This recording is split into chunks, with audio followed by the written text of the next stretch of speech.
This is going to be a video tutorial on how to disable camera access on the Tor web browser. I will be using a desktop PC for this. Let me jump over to Tor here. I have the Tor web browser opened up now. To disable camera access, the first thing you want to do is open up Settings. I'm going to go off to the upper right hand corner, up to the 3-bar hamburger menu. I'm going to click on that. Then I'm going to go down to where it says Settings, and I'm going to click on Settings.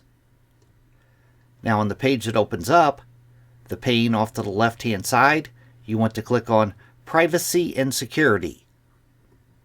Then on the center pane, you want to scroll down a ways, down to where you see the Permissions section, and in the Permissions section right here, Camera, you want to click on Settings off to the right side of Camera. And then right down here, block new requests asking to access your camera. It says this will prevent any websites not listed above from requesting permission to access your camera. Blocking access to your camera may break some websites.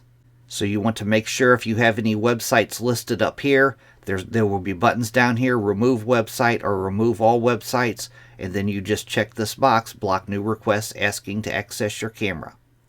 Then you'll go down to the bottom, click on Save Changes. That is how to disable access to your camera in the Tor web browser. Thanks for watching.